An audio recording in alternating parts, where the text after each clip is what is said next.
You're still watching Ways. The United Nations General Assembly proclaimed 24th of January as International Day of Education in celebration of the role of education for peace and development. Now, without inclusive and equitable quality education and lifelong opportunities for all, countries will not succeed in achieving gender equality and breaking the circle of poverty that is leaving millions of children, youth, and adults behind. Now today, 258 million children and youth still do not attend school. About 617 million children and adolescents cannot read and do basic math. Less than 40% of girls in sub-Saharan Africa complete lower secondary school, and some 4 million children and youth refugees are out of school. Their rights to education is being violated, and it is unacceptable. So we are calling for more engagement as regards giving every child the right to education on this day. Every time I see educational conversations in Nigeria, my heart just breaks because why is that?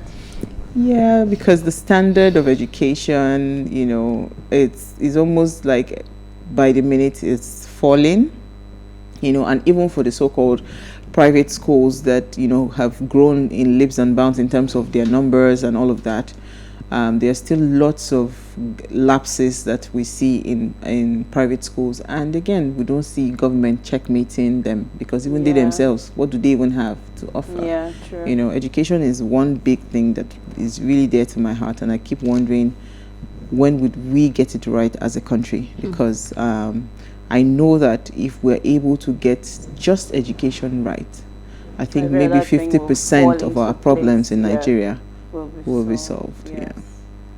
Because when you educate them, then they have the right to to talk. They have a voice. But when people are not educated properly, then you can put them under. So sometimes I feel education is a tool. I actually feel that it's actually one of the strategic plans of our government. Keep them uneducated. Yeah, that's what I think. That's what I think as well. I'm with you. It reminds me of a tweet I saw. I think it was just last week. I think the president went to a certain state in the north last week, and then there was crowd of people out there welcoming him, and his people were excited, saying that the people of that state are happy to see him. That's why they're outside. And somebody pointed out that this video is proof that there is an issue, because if the president is in the States at the time when that video was taken, then that's supposed to be school hours, and those children were on the road running around, and you had the effrontery to post that to claim that people are out to welcome the president when those children were actually supposed to be in school. Obviously, nobody so was while you were talking about that, that was what was playing through my head. And you know what, I'm not going to repeat what both of you have said. Let's just move on. Abio. All right, let me start with money. What did you find for us in the news? Okay, I tried to look for something happy, because I realized I was always looking for, ways to jump on the government. So I went to look for something nice. Embrace peace. Be like me, my darling. I'm trying. So Punch says that the World Bank, AfDB means African Development Bank, approved 2.83 billion for Nigeria in 2021.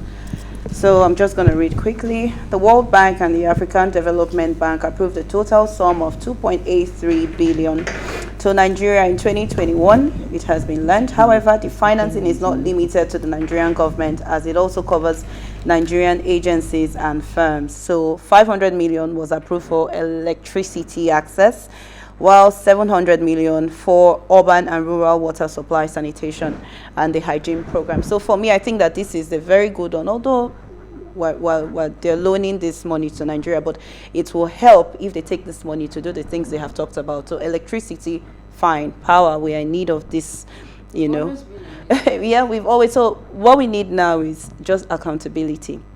Although the monies have not yet been disbursed, so I read, that's what I read. So there are conditions to draw down. So once they meet the criteria to draw down, then they will disburse the money. Then we can take it and do a lot of things. We're in the year 2022. I don't think in this year any city or any village in Nigeria should be struggling with water issues. You know, so if they are going to use these monies and really help to develop these urban and rural areas that are in need of water and sanitation, then we should jump on it. So this is a good one. Okay. I tried today. Yeah. Okay, for me, operatives of the National Drug Law Enforcement Agency, NDLEA, raided a relaxation center in Abuja and arrested 6 persons for selling drug cookies and noodles. This was disclosed by the Director Media and Advocacy for NDLEA, Femi Babafemi, in a statement on Sunday in Abuja. Mr. Babafemi said, following credible intelligence, a lady was arrested along with her sales girl for dealing in drugs and for dealing in drug cookies, while a man and his sales girl was arrested for selling noodles prepared with cannabis.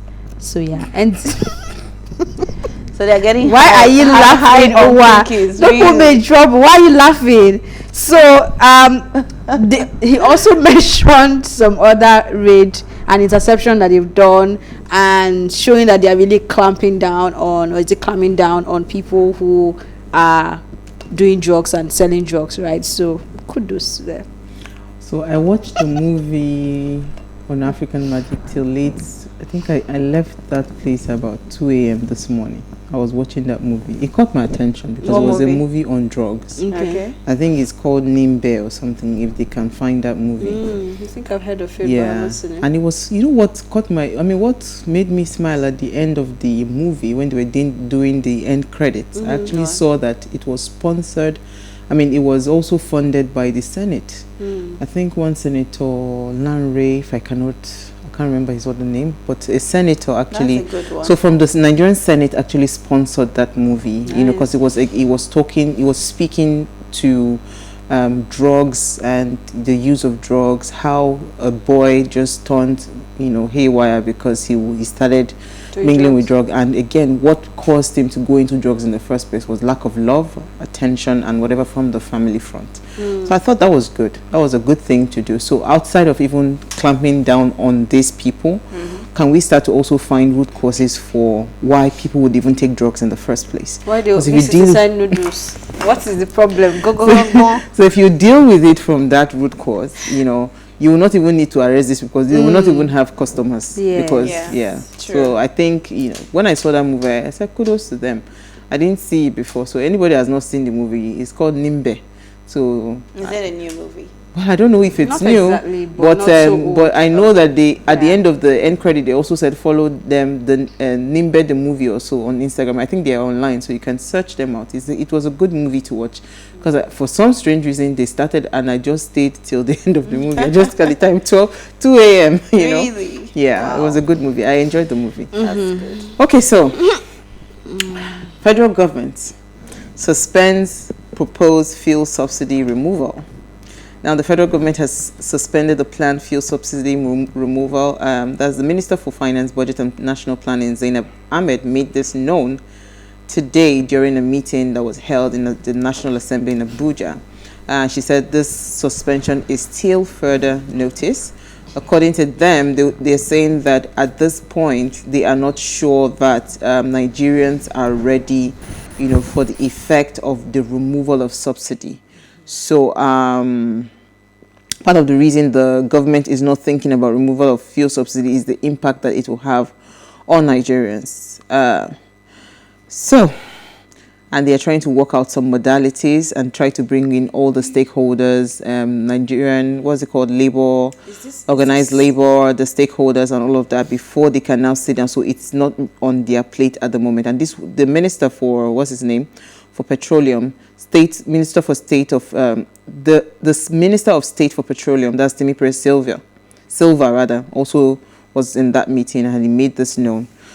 For PMS, going to be petrol. A good time? There's never going to be a good time. Moving this thing forward. It just depends. They're moving it forward because of, the state of the economy. So whether you like it or not, Nigerians are not ready right now.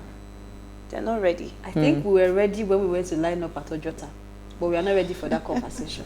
Let's move on. Okay, so on that note, we'll take a break. When we return from the break, we want to discuss women in politics. Stay with us. We'll be right back.